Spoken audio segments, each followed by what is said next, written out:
Pensez un instant de tous vos amis. Avez-vous jamais senti déçu parce que l'un d'eux n'a pas tenu parole? Ou bien peut-être c'est nous qui, malgré nos meilleures intentions, n'a pas tenu parole. Ça peut arriver puisque nous sommes tous les humains imparfaits, n'est-ce pas? Mais pas avec Dieu. Jéhovah accomplit toujours ce qu'il dit. Lisons Isaïe 55, le verset 10 et 11. Isaïe 55, 10 et 11.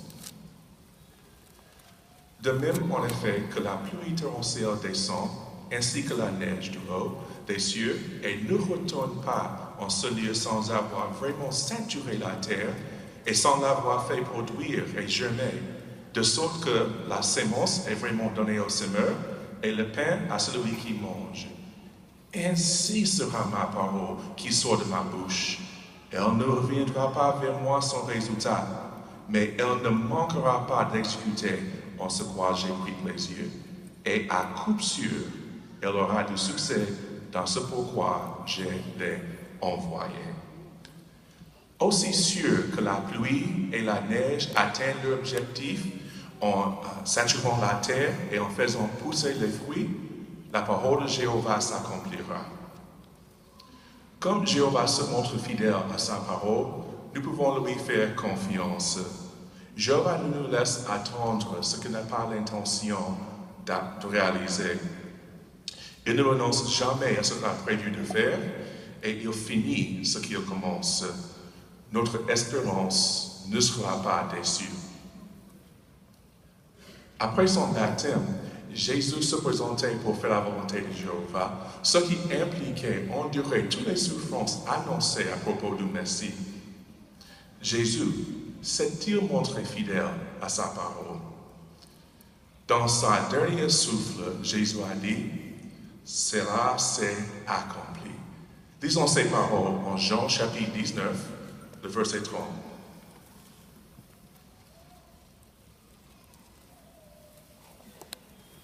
Jean 19, verset 30 nous dit, « Quand donc il eut reçu la veine aigre, Jésus dit, « Cela s'est accompli ». Et, inclinant la tête, il livra son esprit. Même au moment de sa mort, la préoccupation première de Jésus était l'accomplissement de la volonté de Jéhovah. Comment Jésus a-t-il accompli fidèlement la volonté de Jéhovah? Satan a prétendu que les serviteurs de Jéhovah seraient prêts de faire des compromissions pour sauver leur vie, en disant « peau pour peau », et tout ce qu'on a, il le donne pour son âme. Jésus a montré que le diable mentait à propos des serviteurs de Jéhovah. Satan a mis en cause la domination ou le droit de dominer de Jéhovah. Il a donné à Ève l'idée que Dieu le prive de quelque chose en disant qu'elle et Adam seront comme Dieu en mangeant le fruit défendu. Jésus a démontré que le diable a menti en ce qui concerne Jéhovah, et par ses paroles et ses actions, Jésus a prouvé que la domination de Jéhovah est juste et qu'elle est pour notre bien.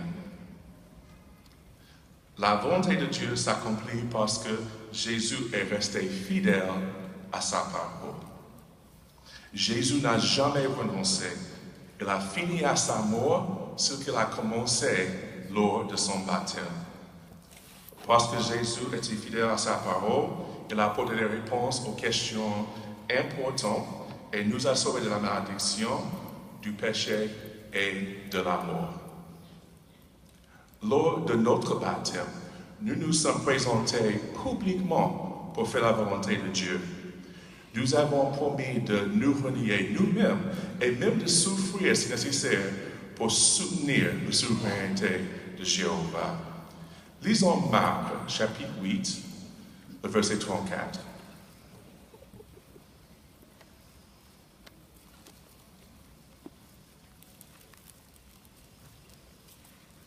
Si vous y êtes.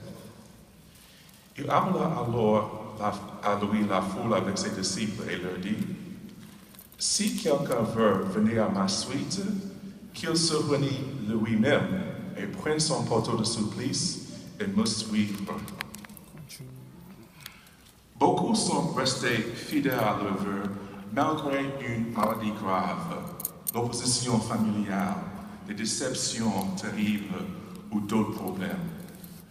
Nous pouvons réjouir le cœur de Jéhovah étant déterminés à lui rester fidèle. Nous avons avec nous la sœur Greta Anderson de la congrégation de Baltimore. Sœur Anderson, combien d'années as-tu servi Jéhovah? 43 ans. Ça, c'est formidable, ma sœur. Félicitations. Dis-nous, quelles difficultés as-tu rencontrées depuis ton baptême? Au début, notre famille était contente. J'étais pionnière permanente. Mon fils l'aîné, lui aussi, était pionnière permanente au CBTLI. Et mon mari était coordinateur de notre congrégation. Malheureusement, mon fils était excommunié. Et 2 mois plus tard, mon mari est mort. Ça, c'est terrible, sœur Anderson, ça, c'est extrêmement difficile. Comment sentirais-tu en face de ces difficultés? À ce moment-là, il semblait que Jéhovah m'abandonnait parce que je me demandais pourquoi mon mari, il était fidèle, il aimait Jéhovah et la congrégation. Et il a encouragé les frères et sœurs jusqu'à sa mort. Mais est-ce que Non, mon fils, le deuxième, et sa femme, ils ont perdu leurs enfants jumelles avant leur naissance. Ça, c'est vraiment pénible, notre sœur Anderson. Et peut-être parmi nous, il y a certains qui sont en train d'affronter ce même genre de difficultés.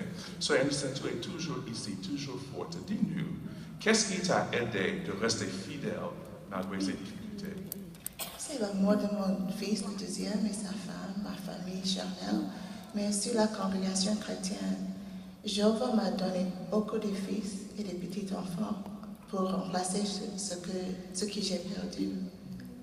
Surtout les promesses de Jéhovah de la résurrection m'aidaient de ne pas baisser mes bras, mais de continuer même s'il semble que je ne peux pas. Et je suis sûre que Jéhovah va accomplir ce qu'il a promis. Et si je reste fidèle, je serai en mesure de raconter à mon mari comment Jéhovah m'a béni. Merci beaucoup, sœur Anderson. Merci beaucoup.